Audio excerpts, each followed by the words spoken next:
कधीच नाही चुकणार तुमचे फेवरेट टीव्ही शोज झी5 सोबत, तेही एकदम फ्री। नक्की निखिलची चूक आहे ना? अहो सरकार, ती जबाबदारी त्या निखिलचीच ना, त्या मशीनची। आता त्या मशीन मध्ये प्रॉब्लेम आहे तर त्याने ते मशीन बंद ठेवायला पाहिजे होतं ना। तो इंजिनियर आहे, सगळ्या मशिनरी तोच बघतो। तो कामगार आज कामावर आला, त्यानं मशीन चालू केलं, त्याला काय माहिती मशीन मध्ये प्रॉब्लेम आहे? एकदम शॉर्ट सर्किटच झालं ना, एकदम बंदच पडलं मशीन, एकदम लॉक। मी केला त्या कंपनीला फोन, ते बोलले आता काय नाही होणार, आता नवीनच घ्यायला लागेल मशीन। अरे नवीन घ्यायला लागेल म्हणजे काय खेळ आहे?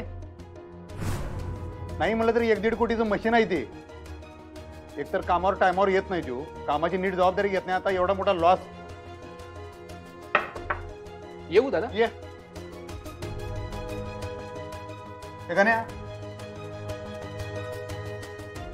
काय प्रॉब्लेम झालाय का दादा? एवढं अर्जंट बोलवलं? अर्जंट म्हणजे वाजली किती? तुझी कामावर यायची वेळ कितीची आहे? घड्याळ कळते ना तुला? ठीक आहे, याच्यावर सही कर। काय आहे हे? वाच की वाच।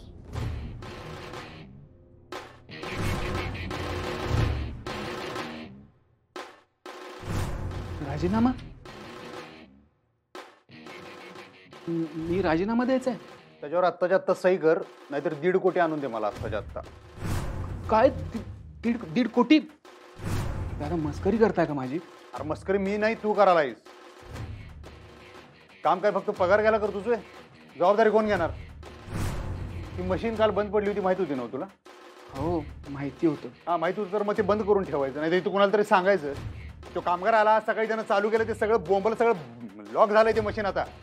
दादा पण मी सांगितलं। अरे सांगायचा विषय सोड, तू स्वतःहून सील करून ठेवायची ना ती मशीन, लॉक करायची, त्याच्यावर बोर्ड लिहून ठेवायचा मशीन बंद आहे म्हणून। काय बारक्या बारक्या गोष्टी आता मी तुला सांगायच्या? पगार कुठल्या गोष्टीचा घेतोस तू? सही कर, चल सही कर। दादा तुम्ही एकदा मॅडमशी बोलून घ्या, कारण मला नोकरीवरती त्यांनी ठेवलंय। त्यांनी जरी तुला ठेवलं असलं कामावर तरी इथला सगळा कारभार मी बघतोय। नाही दादा, तरीही तुम्ही त्यांच्याशी एकदा फोनवरती बोलून घ्या, त्यांना सांगा तुम्ही मला नोकरीवर काढून टाकताय। मला खात्री आहे त्या मला नोकरीवर नाही काढून टाकणार, आणि जर त्या म्हटल्या तर मी साईन करायला तयार आहे। असं आईसाहेबांनी फोन करू?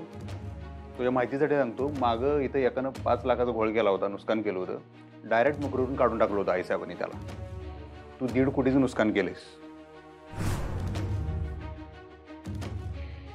तुला तर नुसतं नोकरीवरनं नाही काढणार, बेड्या घालतील, जेलमध्ये घालतील आईसाहेब, एवढं लक्षात ठेव, आयुष्याचं नुकसान होईल म्हणून।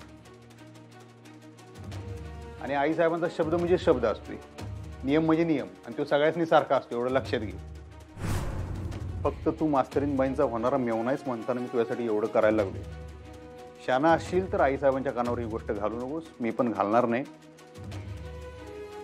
तुझं आणि मास्तरीन बाईंचं जर काही नातं नसतं ना, मी स्वतः तुला जेलमध्ये घातलं असतं। तुझं नशीब फक्त राजीनाम्यावर भागतंय। आता तू ठरव, सही करणार आहेस का अजून पण थोरल्या सरकारसनी फोन करायचा हट्ट धरून बसणार आहेस?